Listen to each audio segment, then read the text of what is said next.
Hello, everyone. Welcome to another great episode of Data Engineering Weekly. So, this week we are going to talk about Data Engineering Weekly edition 132. And we had some exciting articles to talk about, all the way from generative AI to cost management to what the hype about data tech TV. As usual, we have Ashwin with us. Ashwin, do you want to give a quick overview of what are we going to discuss this week? Oh yeah, I think before I go there, I am in Singapore as we record this. I met somebody who reads Data Engineering Weekly and listens to the podcast. I met two of them. So I had a Awesome. mini set of meetup with obviously part of work, and one of them was a more of a friend's introduction into one of the Google engineers who was then talking to me about uh, how they subscribe to Data Engineering Weekly for very long and how they're excited of the podcast. So thank you, firstly, around the fact that you're all listening to this. And some of you like, I see some heart symbols popping up into my inbox. Thank you for that. Today, it's going to be, as usual, talking about the hype, right? That's what Data Engineering Weekly is all about. So, moving on from Gen AI to talking about what's the basic infrastructure that is required on the Gen AI stuff, the different patterns or the different categories of infrastructure requirements that you will have or the processes that you will need to do as part of the Gen AI stack. We will be covering that in a little bit more detail. We're talking about what's the hype against dark EV, right? So we all find that mother duck getting a lot of investments. When to use that? The author's thought process around some of the use cases that he has listed, and we'll discuss some of the other use cases that I have been discussing with some of the folks as well. Moving on to one of the most interesting topics, something that I think I've been doing for the last 10 years. I've done entity resolution for more than a billion records. We'll be moving and talking about building an entity resolution framework written by our author as well, coming from Walmart, right? So last but not the least, Databricks today hot tool in the market, and this tool is about how to manage Databricks costs, how Databricks cost management works, and this article is by Coinbase. So exciting as usual. Four different topics, but then covering a broad spectrum from data quality with entity to modern data engineering stack, which comes in from DuckDB, and finally Databricks again, Limelight. More importantly, Gen AI, talk of the town. Yeah, awesome. So let's jump on the first article here. The new generative AI infra stack. Let's go a very interesting, generative AI kind of took up by surprise and storm like last 3 months. It's clearly that one like the OpenAI changed the perspective of how things can work and like what advancement you can do that one. But I think now every company is now trying to figure it out. Okay, what does it means to my product experience? So we see more and more new companies coming in, getting funded. I believe at this point of time, I was talking to someone for generative AI, it's like for schemata side of it, and someone's like, "Are you doing anything with generative AI?" I was like, "Yeah." That's a common question, right, Anand? So everywhere where I go, people ask me, can you automatically generate detailed mapping? Now, because why should I write the data governance policy? Can you not write it automatically using ChatGPT? I think very soon, next couple of years, probably the answer would be yes. But I think you're Yeah, right. Almost everybody asks me that question. Now, yeah. Anand, let me ask you a question. I think you're a better expert in this particular phase. I'm still an amateur at learning the process, learning a lot of these basics here. So, uh, where do you get started? So, when you come into the infrastructure requirements or the stack that is required for building private generative AI stack, uh, what are those? And I know there's a blog also talks about it. Can you share your experience and expertise here? Yeah, totally. We just ran through some of the experiment on the same thing. So even the article kind of talks about the category breakdown. So first category, they're talking about the foundation model. The goal is like or the question larger is like, is that one language model is sufficient enough for all the use cases, or you need a domain specific model for each and everything? We've seen some explosion of a domain specific model. We've seen also the large language models like OpenAI, which is a one large model for anyone to use it. The in terms of the enterprise adoption, this is something that is also kind of going on the war, right? Like there's an open versus closed models. Category breakdown clearly called out, like what is the advantage and disadvantage of open source and closed source model here. The advantage of the closed or model as a service like OpenAI or any kind of Azure services or Amazon services, you get to call an API, you get a response for that. But the question essentially like how relevant that results will be, like how fine-tuned your experience with that largely depends upon your own data. The data essentially gives you the correlation effort. Now the fundamental question essentially with this large language model, especially with the closed one, many companies or many customers now have the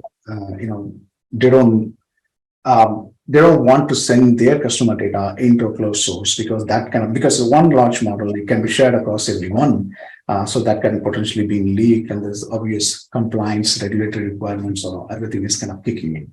So even in the article, if you the model safety, security, and compliance, this is a bigger type of a concern. Like you have to certify all your SOC 2 GDPR compliance and financial regulations and healthcare data, healthcare regulations, all sort of a thing.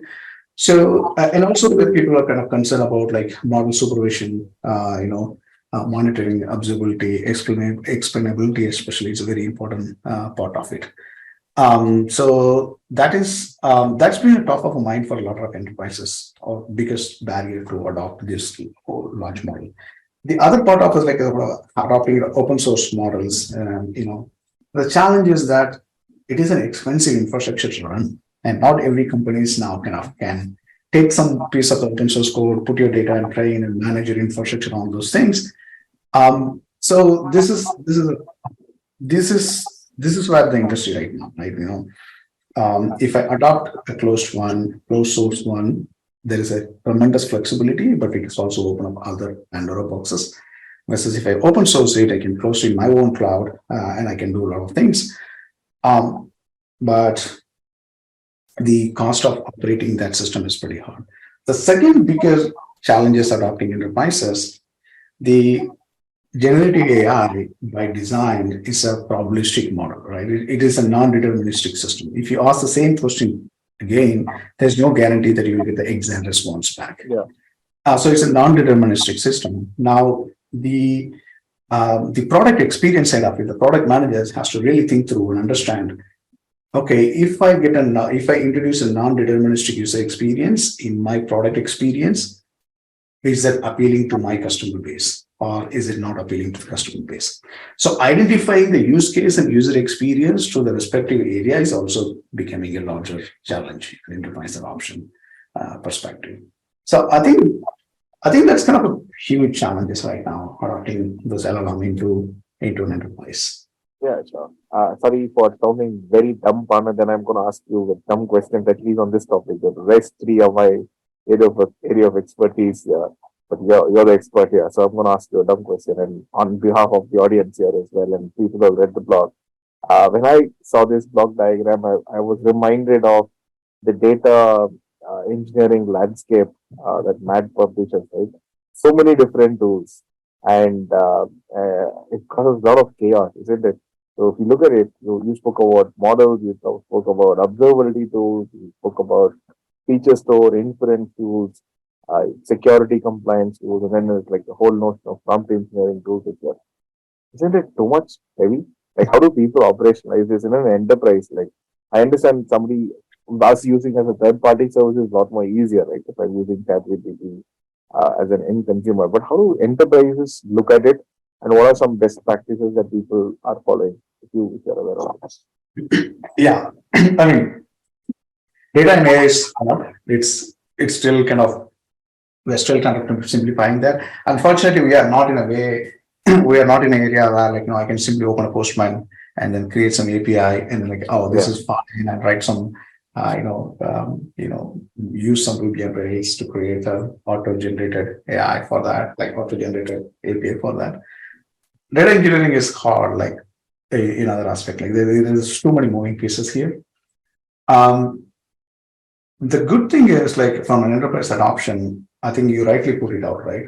I'm saying what I'm trying to say on this particular, like even though there's so many open source tools are coming in, that is true for a lot of modern data stacks. Why it is kind of falling apart is there is still an expert in the middle required to translate what are the tools are there, convert that into an enterprise use and make it like operating the systems in the production, like ML ops, data ops. You still need house that expertise in your thing, even though you're buying solution.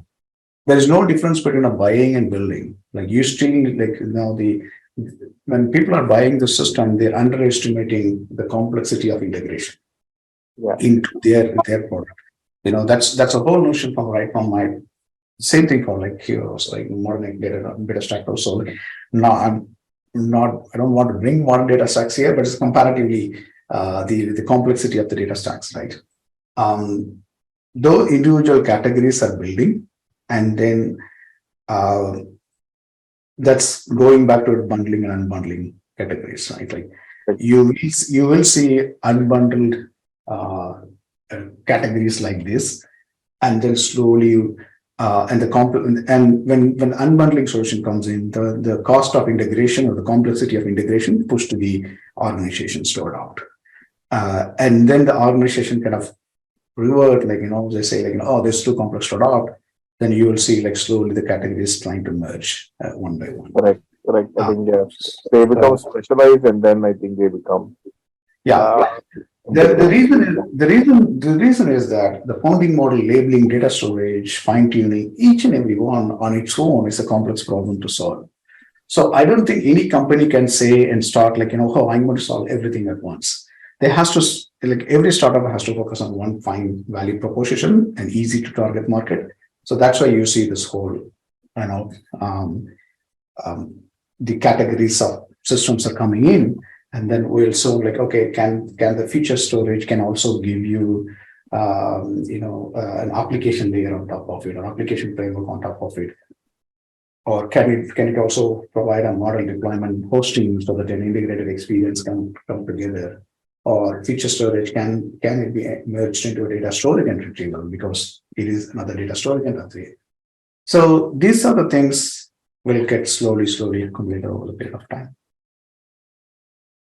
I think perfect segue into the next hot trend in the market, or the next hot vendor in the market, which is Databricks. It talks heavy on LLM today, and ML ops and ML AI algorithms. Right? So let's go into that blog. Very interesting blog by Coinbase, which talks Yeah, about cost management of Databricks. Very important, I think. Databricks is seeing a lot of adoption these days, but I think that also we are also in what I call as a mature scaling landscape when it comes to cloud. We have abused cloud enough, and now we are all conservative in terms of how and what we deploy. And I think people who are starting off with Databricks, I think would want to do the right type of workloads, measure cost, measure workload performance, measure CPU utilization, etc. And then fine tune things at the start. I think I found this blog very interesting. I've heard this tool coming from Databricks, right? As nice. the Overwatch tool Yeah, has a GitHub URL that you can access. But I think it's I think it was developed by Databricks in itself, which can be used to extract insights from the logs that Databricks then creates, and you can use that to drive cost insights in particular. Right, mhm. and then a very interesting article. Thoughts on that, Anand? Yeah, totally. I think one thing I really like, so Overwatch is again as an open source product came out of Databricks Labs, like you can see in the GitHub. Um, the model they kind of gone with is kind of very interesting. Obviously, they use Databricks to watch Databricks, so they have this. they capture all the metadata information that emitted, like all the from all the way from the CPU usage and memory usage, cluster cost, and per job and overall cost, per job cost. And is there any optimization metrics they can do that? Like they kind of do the Spark profiling metrics to performance tuning and distinguish CPU bound jobs and optimize the node times. So your jobs can be a CPU bounded, or your job can be memory bounded or network bounded. The interesting thing that what data Coinbase did is like they have clear categorization of the instance pool, the cluster pool size, whether it is a general purpose instance pool that you just use for whatever reason, and or is it a compute optimized, memory optimized, or dev instance pool, and a special purpose instance like GPU or anything. So there's clear categorization and using the profiling of the jobs to understand which one is belongs to which category, and so user choosing that, then automatically add that into the cluster policies. I think it's a very interesting optimization technique. And partly that's kind of allowing open source and easy to integrate into Databricks ecosystem, giving a very good ERD diagram, like what are the metadata information they're sharing it. And you can also build your own dashboard on top of it to get fine-tuned models. They also give you out of the box visualization of certain environment here. Amazing tool. I wish every cloud providers or data processing systems provide this out of the box. That really helps. That's good. I think I was reading about Overwatch a couple of weeks back as well, and they had this fantastic. I don't know if it was a blog I saw it or saw it in the documentation where you can take the Spark metrics and all the metrics and then write it to, let's say, a Grafana, for example. Right, you can take integrate and build that entire workflow so that you can monitor things on a close to real time basis, right? Like sub-second kind of a workflow, and then monitor all your stock metrics and other metrics that you are anyway watching to or collecting to Overwatch. Uh, uh, right, so it's a fantastic use case to then set up a complete monitoring framework on top of uh, Databricks. Right, so from monitoring Spark jobs to monitoring IO, and for monitoring every other parameter that we can measure around CPU, RAM utilization, disk IO, etc. Right, and Yeah. then you can optimize your workload from there. Because as you know, by default, the monitoring process is not so great unless you're an expert. It's very hard to monitor things. This makes Yeah. it a lot more seamless and straightforward. Yeah, totally. I think we're moving on to the next topic, exploring entity resolution framework across various use cases. I think it's one of your favorite subject, Ashwin. So I'll Oh talk yeah, about it. giving to me. Sure. So, my history on entity resolution dates back to at least a decade or actually 2013. I'm not sure if it was the same time frame or July, month of July, I think was when I first got introduced to this whole world of identity matching and entity resolution. Started off with an insurance company. I think my largest experiment has also been with one of the largest insurers of US and in India as well. So the company that was in the US was my largest data set. Very interesting problem. We all of us deal with this problem in our customer sites on a regular basis. Right? Now, entity resolution is in simple terms, right? It's trying to identify uh, similarities between two sets of records, largely related to a customer or a product or a supplier or a vendor, like two people, two things. That's essentially what entity resolution is all about. Two or many, right? It's not just about it, it's two or many. And it's a very important process. Right? Some people can afford to build a complete MDM system. MDM systems are very complex to build and manage and maintain. And the traditional use cases of entity resolution, just to give you an example, would be to do a lot of delta search. Now, throwing a very random use case that I worked on is third-party marketing databases are acquired by different companies. Now, they have to do a delta search against the existing customer base. Now, let's say my customer base is currently 100 million. I need to be doing entity matching against n cross n combination almost every single day, and then tell my sales guys what to do. So there's a lot of challenges when it comes to NG resolution. One is the size of the data, the volume itself is a problem. And moving further ahead is what is the right algorithm to use, right? There are many rule-based algorithms. Of late, there are a lot of machine learning-based algorithms that are available as well, right? Because my name, Anand's name, a very common example where you can mess up, right? Anand with a TH, Anand with a D, right? A-N-A-N-D, or Anand with a TH. Very, very common. And if you use a phonetical algorithm, both of them will match at the same threshold. Now, what if I train the model and then do use a supervised machine learning model and then say, hey, these two may sound similar, but they're not the same. And that's because of a different algorithm. Right? You use a metaphone, for example. So a lot of different algorithms. I think it's called not for that, but then machine learning algorithm combined with traditional rule-based algorithms are what we typically use in implementation. The feedback loop is very, very important to build a very sustainable entity learning model. And it's definitely a very standard use case that I see in most of the enterprise use cases as well. And Yeah. we need to build that. Any thoughts on that, Anand? Anything that you have implemented? I mean, the like identity resolution is like you always do, like, like most of the time, I tend to develop like data ingestion side of it, and then key criteria is like, okay, how do I dedupe and how do you get this, so all sort of survivorship, and rule based or an ML based is kind of very standard way to do that one. I'm very curious to get into one debate, which is still keeping in my mind for like at least last 6 months.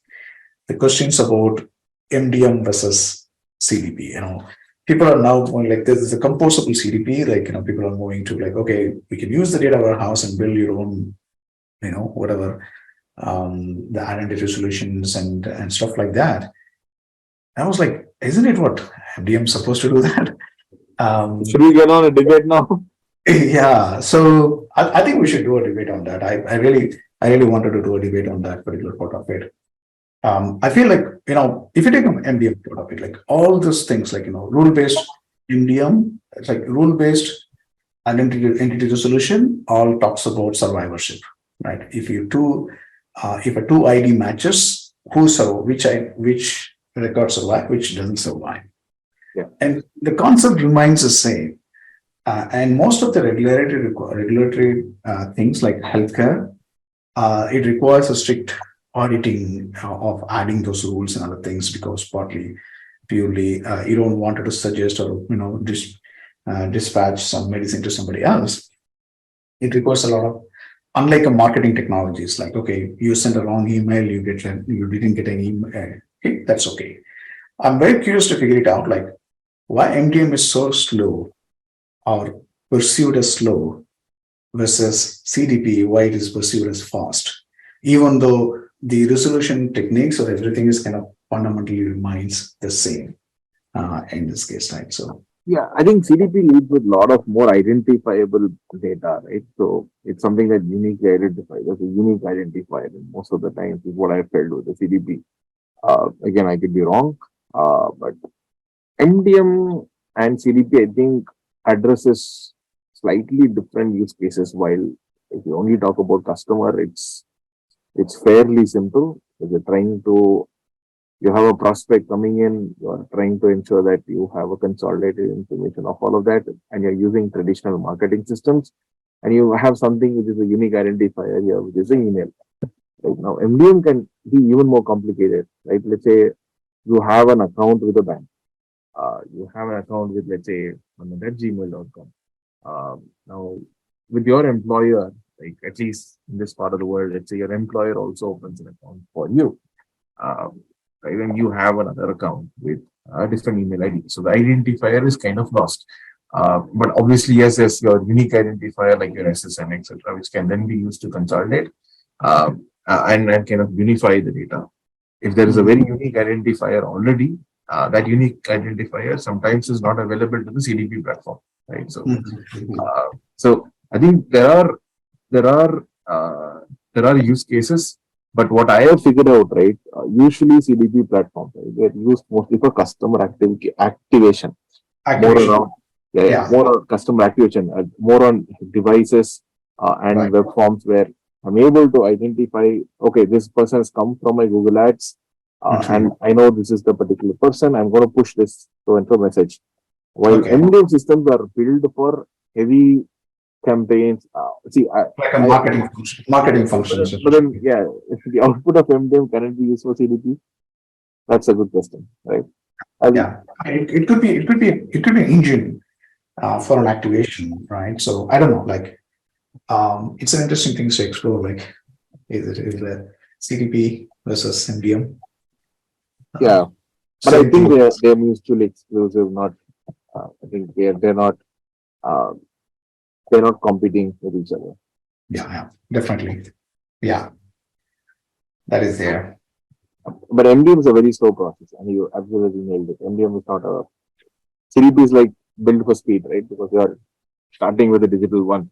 MDM Right. will have a paper process. You can onboard customers through paper as well today, right? So Yeah. MDM is much more sophisticated, much more Yeah. technical process, and involves a lot of business towards and Yeah. all of them. But then, It's yeah, it's but then interesting, like how the- the two technically similar things can be used across different ecosystems in a very different way. Just adding another modular layer I on think you top of. should do next week's thing. You should bring one MDM with a CDP blog, and we should definitely discuss on that. Yeah, yeah. I can bring an MDM consultant for that. Sure. Good, good. That's very good. See, when it comes to MDM, I think we should discuss when the MDM consultant is on board as well as why do you need an MDM tool if you can Yeah, use an entity resolution tool or build your own entity resolution model like how this author has built at Walmart, right? So yeah. uh, you I don't get it. need an MDM like Redshift or Informatica, things like that. You can still use any of the data quality tools or DQ models or the standard process author has followed here, right? So and can still achieve what you have to do. One of the most important things, data quality, right? So if you do Yeah, not have a good quality data, the output yeah, of a match is never going to be of yeah, any good of perfection. So standardizing the data, pre-processing the data, enriching it as much as you can, and much as you are allowed as well. Many times regulation does not allow you to enrich. If okay. that's the case, you're not enriched. But the pre-processing step is very, very, very, very important Yeah. and key in So driving this.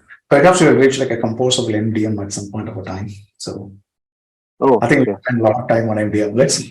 So, Yeah. the last one is like, what's the hype behind that DB? I think it's kind of a debated, like there's like a ACAM, NACAM on that DB or in memory processing side of it.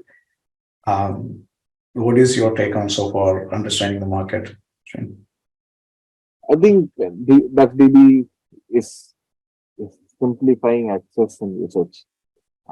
Right? And this whole design of around, do I need a heavy snowflake? Do I need a ClickHouse? Do I need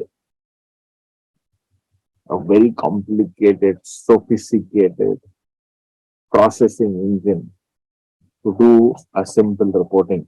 Because my data is just probably a couple of gigabytes, right? So I think it stems from there, and it makes you take two steps backward and think of why did I need Snowflake? Why? I think going back to one of the podcasts that we did, the last 2 decades we are trying to solve the infrastructure and then build use case on top of it, and that is why some of the chaos that we are in today is basically there.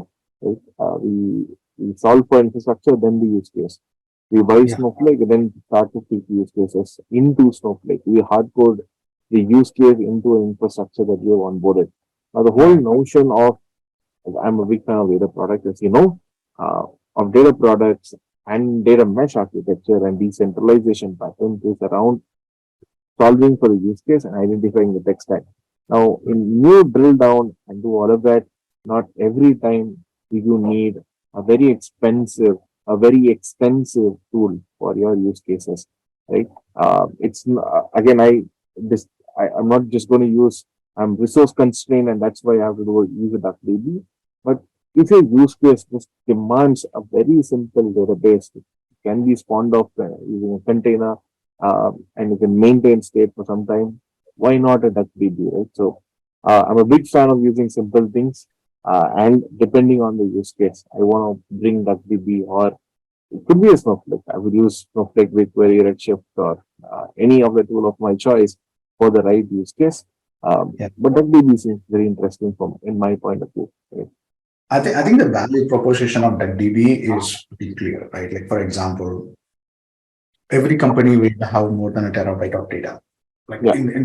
like very easily there. Like so from looking from a backside, like looking from outside, they say, oh, you are going to do 1 terabyte of processing in memory. The answer is obviously no.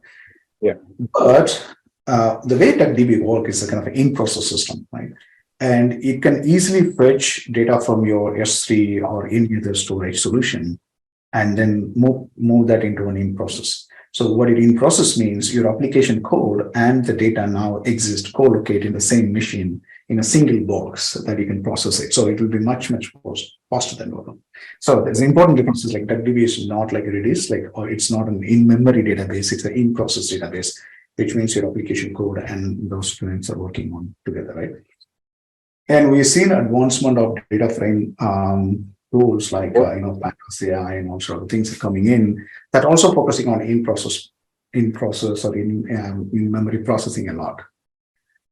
The critical caveat here is that the DuckDB going in an assumption that or will be well adopted in an environment where you always process the incremental data, like you.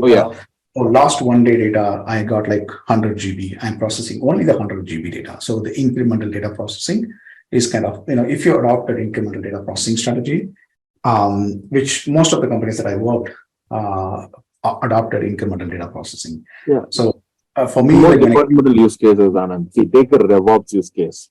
Yes.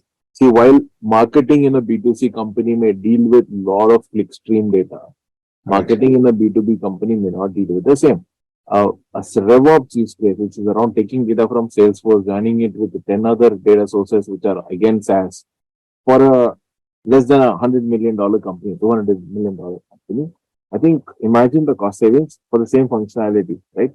Where processing is necessary, but then that speed can be obtained with another transformation engine, right? You can use another engine to do the heavy load.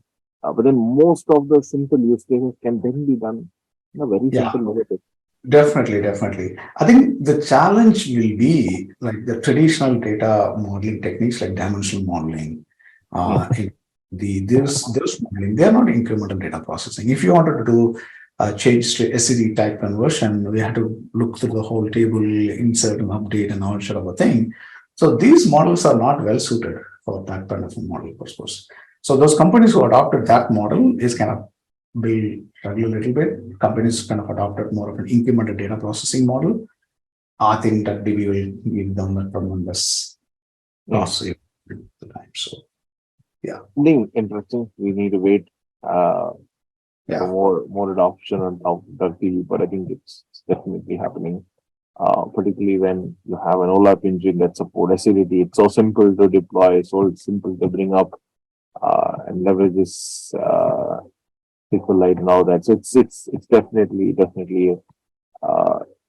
I think something that people will adopt. But then how do you manage 20 different DuckDB instances, right?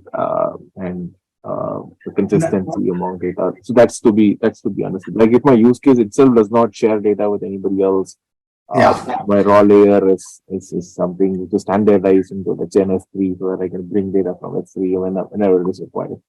I think a lot more standardization on both the ingest as well as the data that's to be consumed by third parties are standard. I think that will be. I know DuckDB is kind of now adding. Yesterday I saw the pull requests like they're kind of adding persisting into the disk as part of the data processing side of it. So it is possible for that you can persist and resume from where you are, even though your machines crash and stuff like that. So a lot of advancements happening there. So it will be very interesting for us to watch. I think with that we kind of come to the conclusion of Data Engineering Weekly 132 discussions. Hope you enjoy that. Take care. Bye. Thank you, everyone. Thank you. Bye bye. Bye.